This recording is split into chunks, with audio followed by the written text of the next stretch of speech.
Il y a beaucoup de choses dans le monde qui ne peuvent être expliquées, même après un examen approfondi. Certaines restent des mystères qui déroutent tout le monde, y compris la communauté scientifique. Rejoignez-nous pour explorer ces découvertes mystérieuses qui défient la science.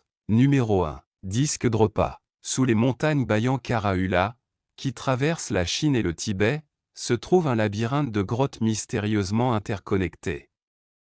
Son origine est inconnue et les scientifiques ne savent pas s'il s'agit d'une formation artificielle ou naturelle. Les chercheurs ont trouvé à l'intérieur de ces grottes les corps enterrés de certaines espèces ressemblant à des humains, les plus insolites jamais trouvées. Ces grottes ont été découvertes accidentellement par une équipe d'archéologues en 1938.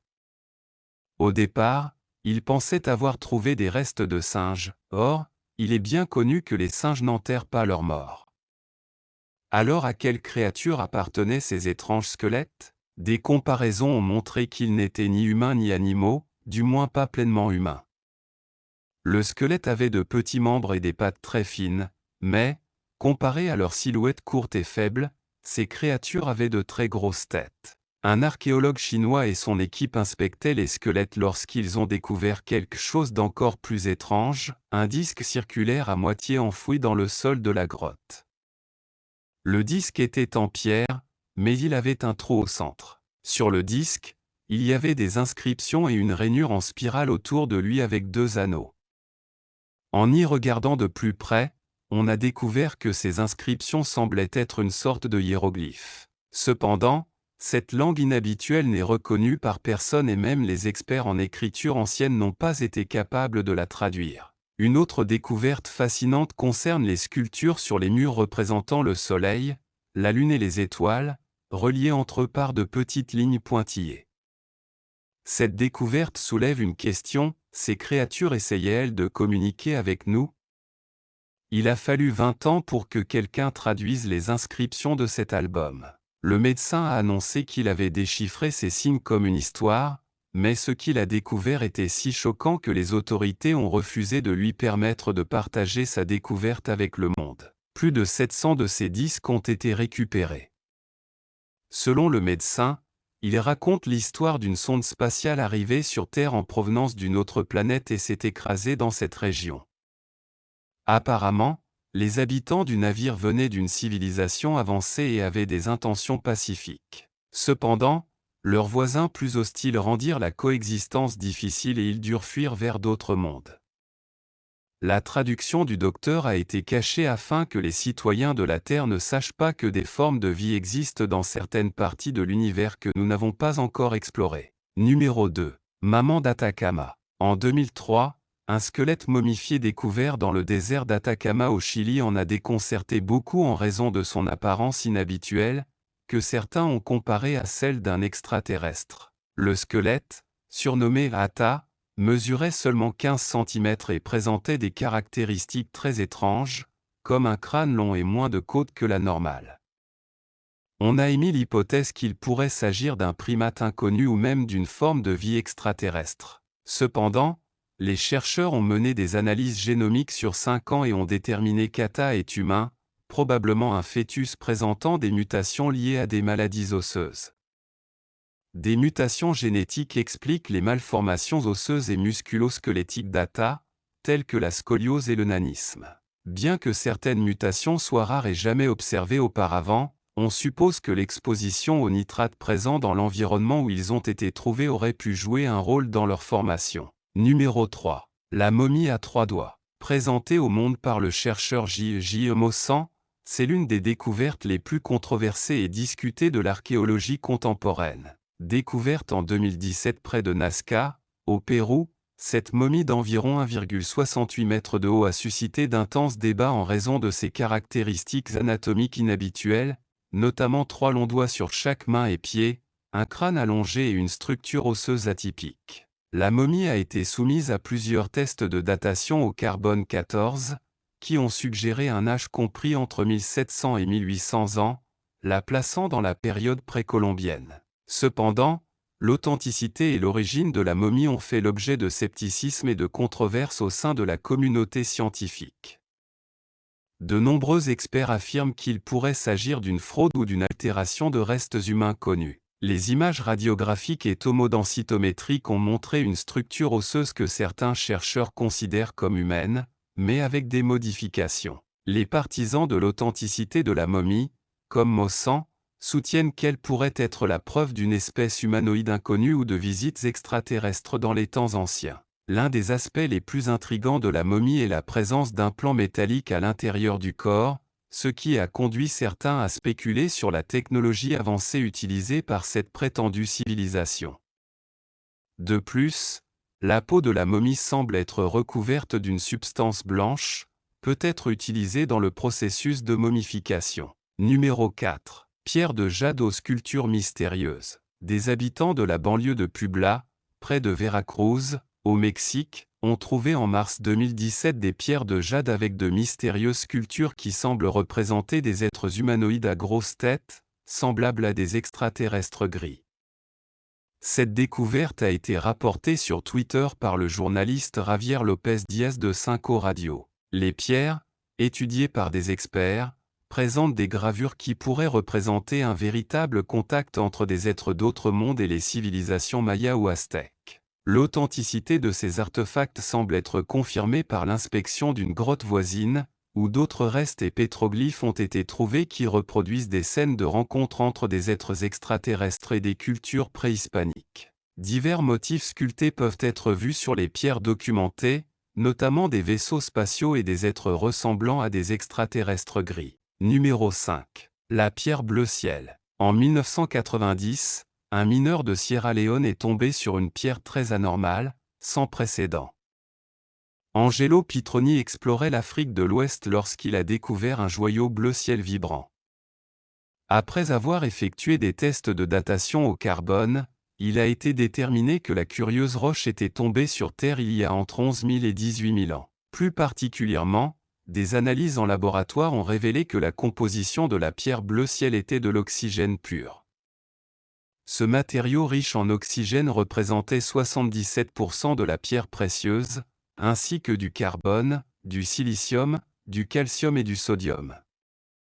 La pierre bleu ciel est une énigme. Bien qu'il semble avoir été fabriqué par des humains, il a été trouvé dans des couches rocheuses bien plus anciennes que n'importe quelle civilisation. Numéro 6. Le crâne doté d'un implant métallique est l'une des découvertes les plus fascinantes et mystérieuses de l'archéologie moderne. Trouvé sur un site précolombien de la vallée de l'Ambeyec, au Pérou, ce crâne appartient à la culture Sican, qui a prospéré entre 750 et 375 après JC. Ce qui rend cette découverte extraordinaire est l'implantation d'une plaque métallique dans le crâne, apparemment réalisée comme une forme précoce de chirurgie crânienne. La plaque, faite d'un alliage d'or et de cuivre, a été placée pour couvrir un traumatisme crânien, probablement causé par un coup contondant. Cette procédure démontre un niveau avancé de connaissances médicales et de compétences chirurgicales pour l'époque. Des études sur l'ostéo-intégration, où l'os fusionne avec le métal, suggèrent que l'individu a survécu à l'opération, ce qui témoigne d'une compréhension remarquable de la médecine et des compétences des chirurgiens précolombiens. La culture Sican est connue pour ses compétences en métallurgie, notamment dans la création d'objets cérémoniels et ornementaux très complexes. Cependant, l'application de ces compétences en médecine ouvre de nouvelles perspectives sur le niveau de développement technologique et scientifique des anciennes civilisations d'Amérique du Sud. Ce crâne implanté soulève également des questions sur le but de l'opération. S'agissait-il d'une intervention médicale visant à sauver la vie de l'individu, d'une pratique rituelle visant à traiter des maladies spirituelles, ou d'une combinaison des deux? La précision de la découpe et du placement de la plaque suggère une technique avancée et une compréhension approfondie de l'anatomie humaine. De plus, la découverte suscite un débat sur l'échange de connaissances entre les cultures anciennes. Certains émettent l'hypothèse qu'il pourrait y avoir eu des contacts avec d'autres civilisations avancées, permettant ainsi l'échange de techniques médicales et technologiques. En résumé, le crâne implanté en métal de la culture Sican est un témoignage frappant de l'ingéniosité et de l'habileté des civilisations précolombiennes, révélant des aspects inconnus de leur connaissance médicale et de leur capacité à réaliser des interventions chirurgicales complexes. Numéro 7. La pierre de Roswell est un objet mystérieux qui a suscité un grand intérêt et un grand débat parmi les enquêteurs paranormaux, les ufologues et les passionnés d'ovnis. L'artefact a été découvert dans les années 2000 au Nouveau-Mexique, près du site du célèbre incident de Roswell en 1947, lorsqu'un ovni présumé s'est écrasé dans la région. La roche en question est de petite taille, approximativement de la taille d'une main, et présente une forme ovale et un poids considérable. Ce qui ressort vraiment de la pierre de Roswell, c'est le dessin sur sa surface, une série de gravures géométriques qui comprennent un cercle traversé par une ligne droite, ainsi que d'autres symboles complexes qui ressemblent à ceux trouvés sur les cercles des cultures. Un aspect particulièrement intéressant de la pierre de Roswell est son magnétisme inhabituel. Il a été prouvé que la roche possède des propriétés magnétiques qui ne sont pas communes aux objets de ce type. Certains chercheurs ont souligné que ce magnétisme pourrait être lié à son origine ou à sa fonction possible, bien qu'il n'y ait aucune explication concluante à cet égard. Ces gravures et leur magnétisme ont amené de nombreuses personnes à spéculer sur leur origine extraterrestre, car les dessins semblent trop précis et élaborés pour être l'œuvre de la nature ou de l'homme. De plus, le magnétisme inhabituel de la pierre ajoute une autre couche de mystère à son histoire. Cependant, la communauté scientifique a exprimé son scepticisme quant aux allégations d'origine extraterrestre de la pierre de Roswell. Des analyses et des tests en laboratoire ont été effectués pour déterminer sa composition et son origine possible, mais aucune preuve concluante n'a été trouvée pour étayer la théorie selon laquelle la roche proviendrait d'un autre monde. Certaines théories alternatives suggèrent que la pierre pourrait être une œuvre d'art ou un objet fabriqué par l'homme et provenant d'une culture passée. Malgré les controverses, la pierre de Roswell reste un objet d'intérêt tant pour les chercheurs que pour le grand public, et son origine et son objectif restent un mystère non résolu. Numéro 8. ALH 84001, connu sous le nom d'ALH 84001, est un fragment d'une météorite de Mars découverte dans la région antarctique d'Allen Hills. Elle a été découverte le 27 décembre 1984 par une équipe de chasseurs de météorites américains du projet ANSM. Cette météorite, pesant 1,93 kg, appartient au groupe des Shergottites et se serait formée il y a environ 4,09 millions d'années à partir de roches en fusion martienne. Son origine martienne n'a pas été confirmée par des analyses chimiques, qui ont révélé la présence d'eau liquide à la surface de Mars à cette époque. La découverte d'ALH 84001 en Antarctique est due aux conditions du terrain qui facilitent la détection d'objets n'appartenant pas à l'environnement. Le projet de l'ANSM réalise des expéditions annuelles en Antarctique, où ils ont découvert des roches impressionnantes. C'est Roberta Skor, responsable du laboratoire de météorites de l'Antarctique, qui l'a découverte dans la banquise isolée d'Allen Hills, à l'ouest. Des recherches ont été menées en 2005 pour étudier l'origine d'ALH 84001 et, selon les analyses, la météorite semble s'être détachée de l'Elysium Chasma dans le canyon de Val Marinery en raison d'un impact de météorite il y a environ 17 millions d'années. Des études de datation radiométrique indiquent que ALH 84001 est arrivé sur Terre il y a environ 13 000 ans. Cette météorite a suscité un grand intérêt en raison des signes possibles de vie biologique qui y ont été suggérés. En 1996, un groupe d'experts a affirmé avoir trouvé des traces de micro-organismes martiens dans la météorite, déclenchant un débat intense. Bien que cette théorie ait été rapidement rejetée par la majorité de la communauté scientifique, elle a créé un précédent pour les avancées futures dans le domaine de l'astrobiologie. Bien que l'existence de vie martienne dans cette météorite n'ait pas été confirmée, son étude a été fondamentale pour explorer la possibilité de micro-organismes extraterrestres sur d'autres corps célestes. Cela rappelle que même si ALH 84001 ne contenait pas de bactéries fossilisées, il ne faut pas exclure la possibilité d'une vie extraterrestre cachée au cœur d'autres météorites. Numéro 9. Les figures des Acambaro sont une découverte archéologique intrigante découverte par Waldemar J. Rude, un archéologue amateur allemand, à Acambaro, Guanajuato, Mexique.